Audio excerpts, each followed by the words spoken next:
Hey everyone, Internet PCS book reader here. Today I want to talk about God Emperor of Dune by Frank Herbert. Here we are finally at the fourth book of the original Dune series, the first part after Paul's trilogy. In the previous book, Children of Dune, we left with Paul and Alia Atreides dead and Duncan Idaho's second death.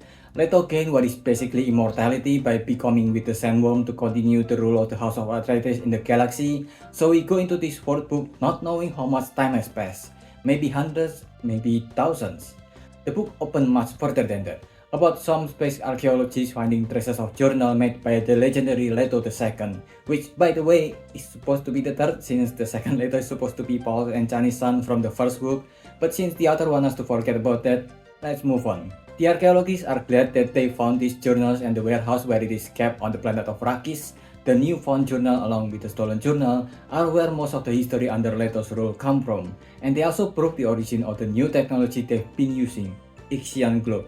They even found some recordings of how Leto has fake recording of Paul's voice, literally making fake news. While these are mostly exposition, it's a great use of it. From this intro, we know that not only Ixian technology is more prevalent, but also that the Bene Gesserit Sisterhood is still active, although we have yet to know how much. We know that Leto is named God Emperor of Dune, the title of the book and also his title. We also know that there are rebels who are trying to dethrone him, and they were viciously murdered using the D-Wolf that in book 3 was sent to assassinate Leto and Ghani. The story of the fourth book actually opened with these rebels running from the wolves. There were more than 10 rebels when they started this mission to steal journals of the tyrant Leto, but now that they're on the last leg of their mission, only Siona was left. Siona involved Al-Seveya Atreides, someone from the Atreides house name, a family that we knew is famous for its loyalty to the house, that even Alia during her abomination state chose to sacrifice herself to protect her family, is now somehow an enemy of Leto. For a while, the story goes back and forth between Leto's letter that the archaeologists have found in the far future and Siona's struggle to take Leto down, before focusing more on the Leto, Duncan, and Siona in their present time. We also finally know more about the Golden Path since it was mentioned vaguely since the first book. It's about human survival, but it's human survival from the viewpoint of people with prescience, the Paul and Leto Atreides of the world that can see into the future and try to find a way where they can survive.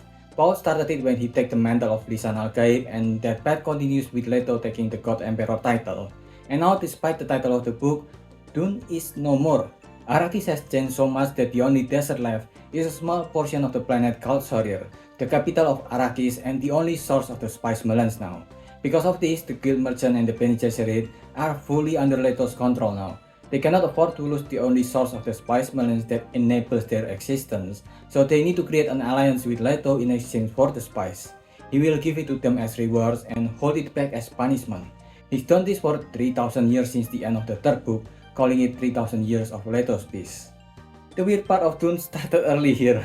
Leto has changed since those thousands of years. At first he still looked mostly human, with bipedal and everything, but now he's just a huge worm, 7 meters tall and 2 meters in diameter, with a human face in the middle of his body and 2 hands and flipper for leg.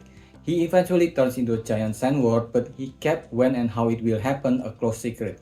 His mission is still the same as it was 300 years ago, make sure that the Golden Path still continues when he looks into the future. His help with the Ixian, different from the Tleilaku, they came from planet X that focus on technological development. He has also started to become more and more dangerous to his surroundings. From a short conversation between Siona and his father Moneo, we knew that Duncan Idaho has been resurrected and killed by Leto at least 9 times. Duncan has become such a constant in Dune. So far, he's the only character that appeared in all 4 books and always had to suffer in a different way in its appearance. In the first book, he is a bodyguard. In the second book, he had to receive enough grief to remember himself. In the third book, he lost his loved one and sacrificed himself once again.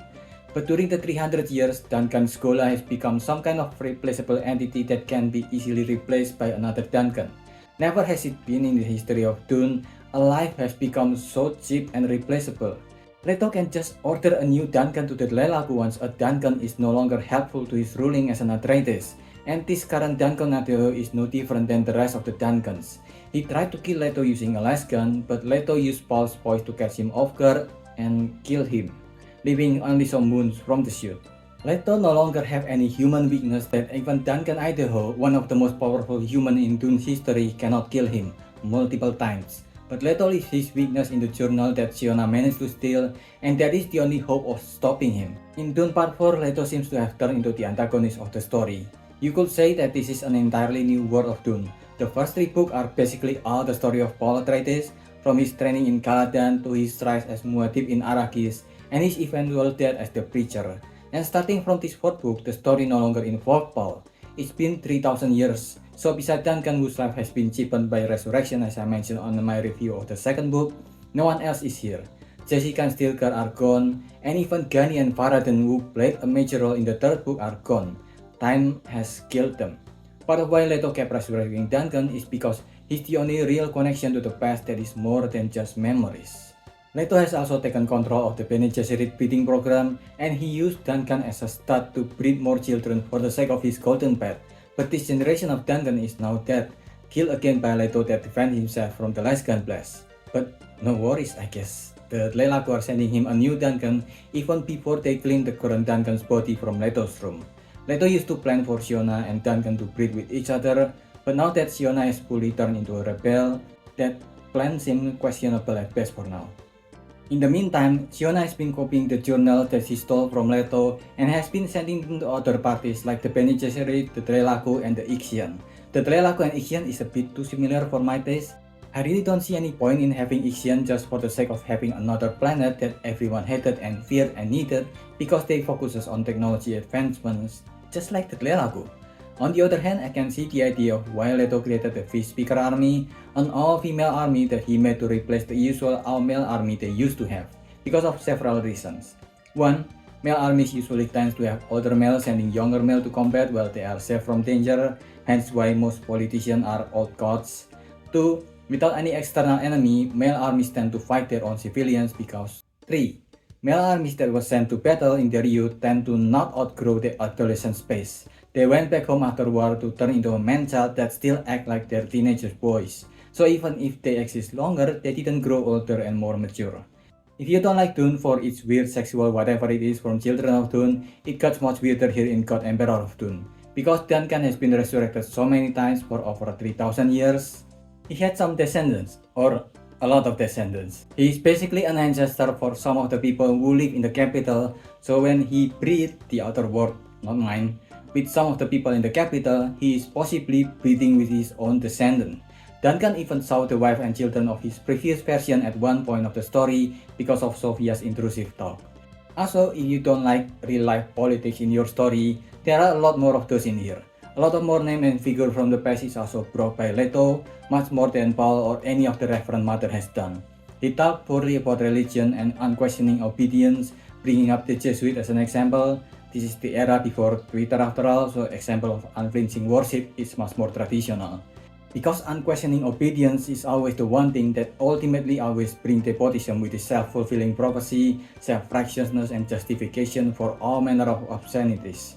The author even talks about the inevitable corruption of police force because they saw how prosperous criminals are and how prosperous they can be if they adopt being a criminal in the police force. About how prisons are just unnecessary form of false proof that the police and the system did a good job when they're not. For example, if you haven't heard yet, in America, they use BS theory like excited delirium to justify killing people they don't like, and their prison system are a mess. Heck, there's even a part of the story that fits right into our current discussion against how companies use AI now.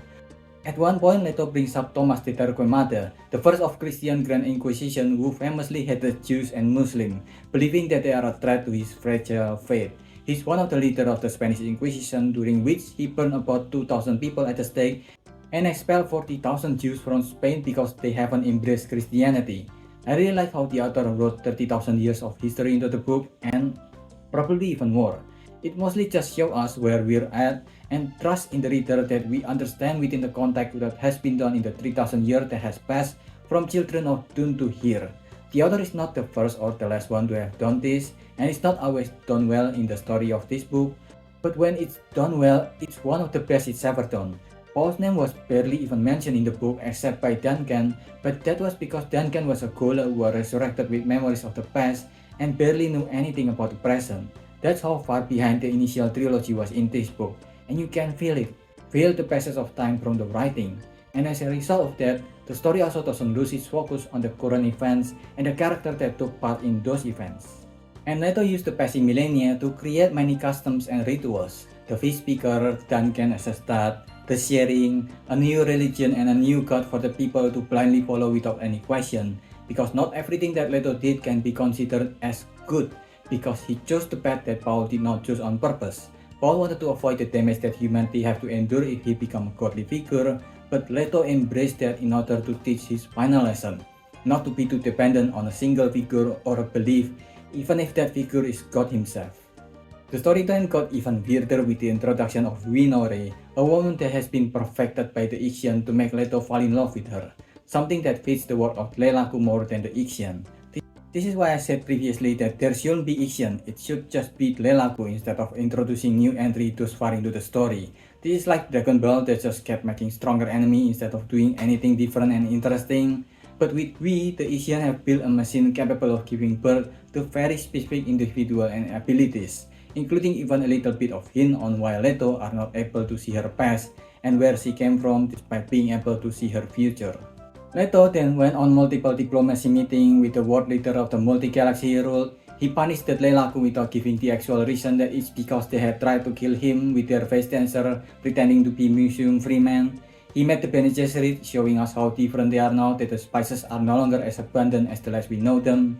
The book showed one of the best political dialogue between characters in fiction. Fictional dialogue might be one of the hardest to write since it risks being too childish and edgelord to make it interesting, or being too one-sided and preachy.